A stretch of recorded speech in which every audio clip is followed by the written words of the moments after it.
नमस्कार आदाब दोस्तों, मैं आपका दोस्त मोनू।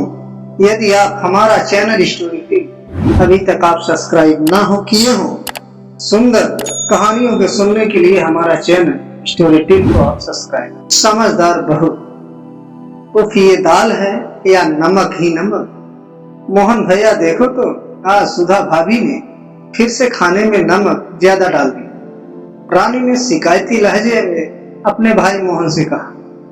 फैक्ट्री से घर लंच करने आए मोहन ने भी जैसे ही पहला कौर सब्जी के साथ लगाकर खाया तो वह भी गुस्से में बोला, सुधा ये क्या है?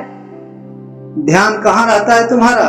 सब्जी में इतना ज्यादा नमक? जरूर कहीं मोबाइल फोन में लगी हुई हो, इसलिए लगता है खाने में नमक 2 बार डाल दिया है। और मोहन की माता जी ने भी मुंह बनाकर कहा। रसोई घर में रोटियां सेक रही सुधा सब सुन रही थी।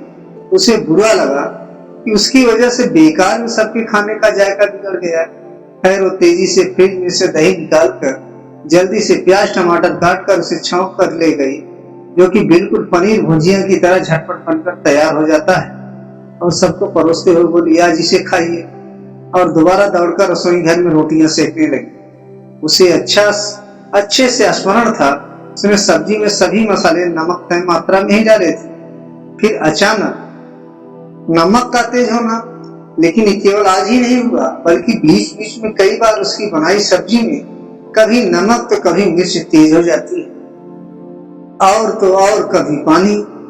तभी उसे खाने की टेबल पर बैठे सभी घर के सदस्यों के चेहरे याद आ रहे हैं। सबके चेहरे या तो डरे हुए थे या नाराज थे, मगर केवल उसकी छोटी ननद रानी वो मुस्कुरा रही थी। कहीं इन सब शरारतों के पीछे वही तो नहीं है? पर बिना सबूत के कैसे मोहन ने अपनी सासू माँ ससुर जी से कहे, और कोई भी भाई या माता पिता अपनी बहन बेटी की शरारत को कैसे माने? सुधा ने सोचना शुरू किया कि क्यों उसकी ननद उसके साथ ऐसा कर रही।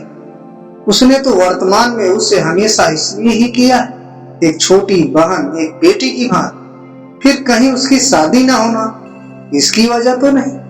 अपनी पढ़ाई के वक्त उसने एक बार पढ़ा था, जब कोई हताश होता है और अपना गुस्सा किसी पर निकाल नहीं पाता तो ऐसी शरारतें करके दूसरों को डांट खिलाकर अपने आप को संतुष्ट करता है।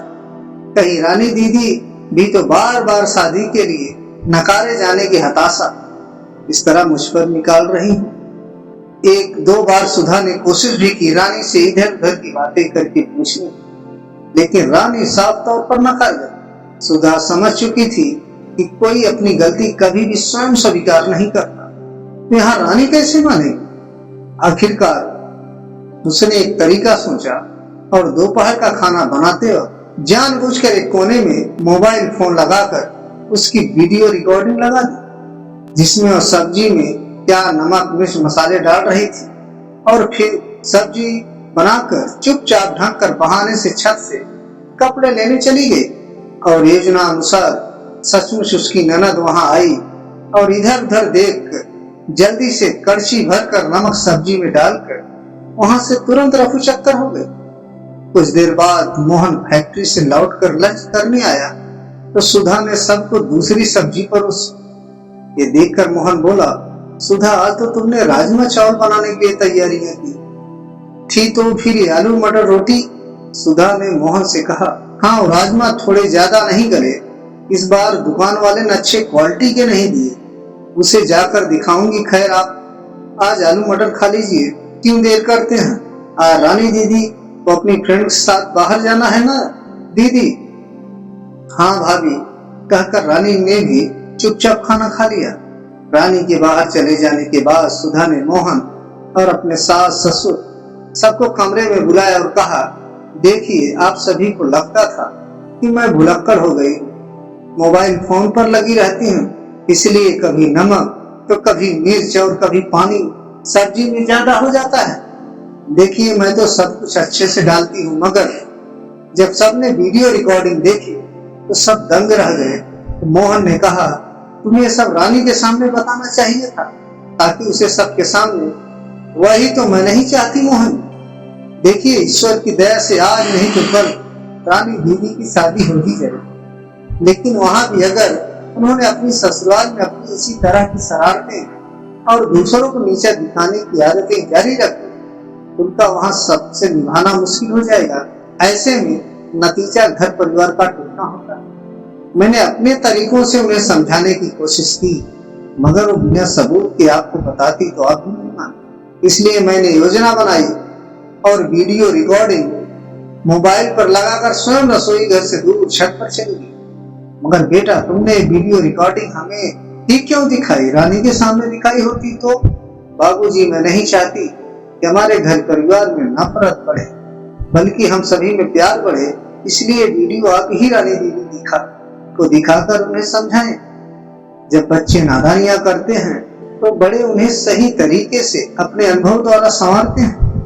यूं तो रानी मेरी ननद है, मगर मेरी छोटी बहन मेरी बेटी की तरह है, और कोई भी माँ अपने बच्चे को नीचा नहीं दिखाती, बल्कि उसे इस तरह समझाया करती है कि उसकी जिंदगी हमेशा खुशियों से भरी रहे। माँ, बाबूजी, आप सभी में प्यार से समझाएंगे तो वह जल्दी और अच्छी तरह समझ जाएगी।